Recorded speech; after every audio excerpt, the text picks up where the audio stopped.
Hello दोस्तों, नमस्कार।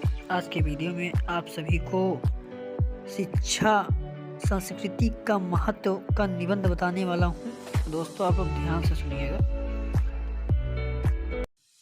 कहा जाता है पुस्तकें वो साधन हैं जिनके माध्यम से हम विभिन्न संस्कृतियों के बीच पुल का निर्माण कर सकते हैं और नैतिक शिक्षा और नैतिक मूल्य और आदर्शों को भी स्थापित किया जा सकता है। परंतु आज तो ऐसा कुछ भी नहीं है। आज हम प्रायः विद्यालयों में देखते हैं कि शिक्षा केवल नाम के लिए रह गई है। शिक्षा के द्वारा प्राचीन समय में हमें ज्ञान तथा नैतिक मूल्यों को सिखाया जाता था, परंतु आज ये बहुत बड़ा प्रश्न हमारे सामने उठ खड़ा हुआ है कि आज की शिक्षा प्रणाली से हम वही ज्ञान और नैतिक मूल्यों को अर्जित कर रहे हैं। शिक्षार्थियों को केवल उत्तीर्ण करने के हेतु से उन्हें ज्ञान दिया जाता है, या फिर कह सकते हैं उन्हें तैयार किया जाता है। और इसी से रणतंत्र विद्या जैसी परिकल्पना उठ खड़ी हुई है और तोता रतंत्र विद्या या साकार हो रही है। आज के युवा पीढ़ी के विद्यार्थी हर वो अनुचित कार्य कर रहे हैं जिसके करने के विचार से ही मन घबरा एवं सहम सा जाता है। क्या सही मायने में हम उन्हें सही ज्ञान और आदर्श सिखा रहे हैं? आखिरकार ये जिम्मेदारी किसकी है? माता पिता की, शिक्षक की, विद्यालय की, या पूरे समाज की, या सबसे अहम भूमिका सरकार की?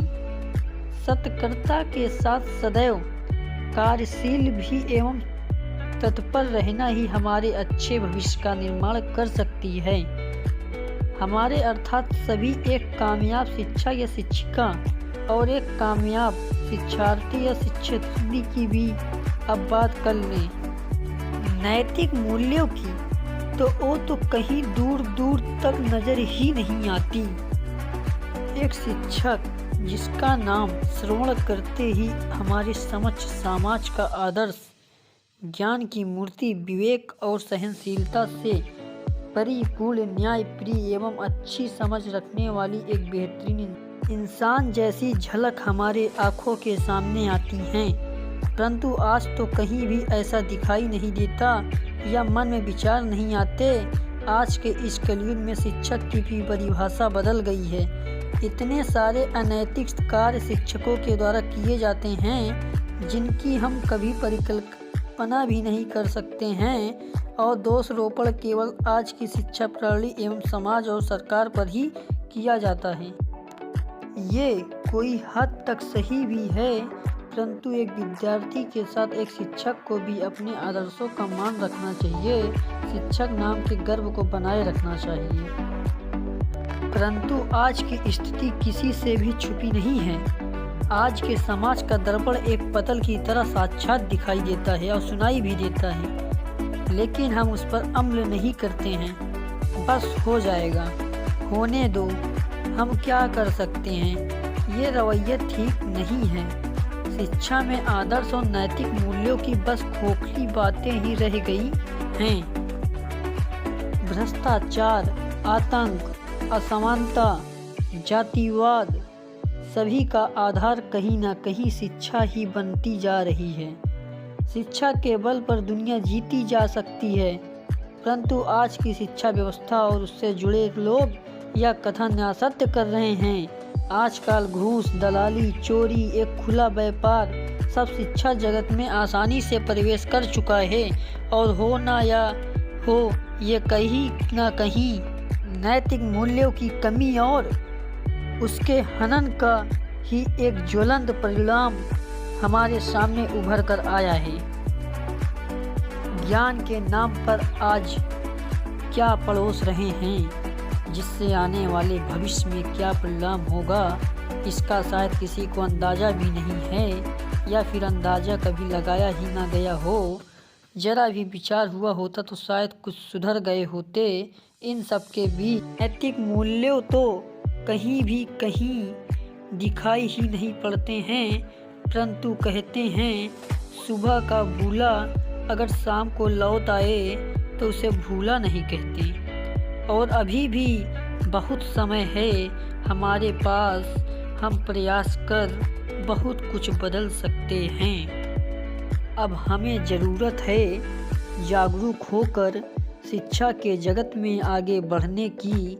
एक विद्यार्थी को वो सारे माहौल प्रदान करने होंगे जिससे वो अनुशासन में भी रहें, स्वतंत्र रहें और साथ ही नए मूल्यों को और आदर्शों का भी सीखें। इन सब के द्वारा हम एक बहुत जागरूक और चेतनापूर्ण समाज की स्थापना कर सकते हैं, क्योंकि ये बच्चे ही भारत के आने वाले भविष्य का निर्माण करेंगे।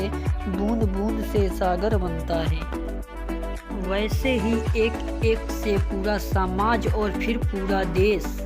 इन कड़ियों को बहुत मजबूती से एक दूसरे से जोड़ना होगा और कड़ियों की लड़ी नैतिक मूल्यों से बनानी होगी, जिससे ये कड़ी एक नए आदर्श की चैन स्थापित करे और स्वर्ग की परिकल्पना से भी सुंदर अपना जीवन बनाएं और देश को आगे ले जाएं। ये कहना और सुनना कितना सुगम लगता है, परंतु ये एक सपना जैसा लगता है। आज की परिस्थिति को देखते हुए यह असंभव सा लगता है, फिर भी असंभव कुछ भी नहीं होता है।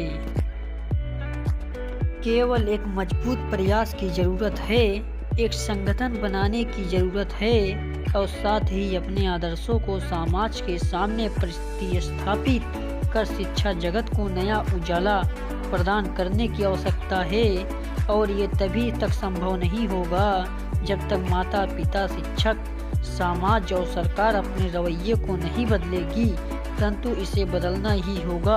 वर्तमान की परिस्थितियों को ध्यान में रखकर यदि भविष्य का विचार किया जाए तो शायद कुछ बदलने की संभावना हो सकती है। यदि देश बचाना हो और सबका जीवन सुधारना हो तो, नहीं तो फिर क्या। शिक्षक वही, विद्यार्थी वही, समाज और वही धधकता आतंक जो आज हर व्यक्ति के मन में पनप रहा है। परंतु अब वह समय आया है कि हमें अपनी चुप्पी तोड़नी होगी और बेहतर से बेहतरीन प्रणाली की मांग करनी होगी। धन्यवाद दोस्तों, मैं उम्मीद करता हूँ आप सभी को हमारा ये निबंध और ये हमारा उद्देश्य अच्छा लगा होगा। हमारी वीडियो को शेयर करें। धन्यवाद दोस्तों, मिलते हैं।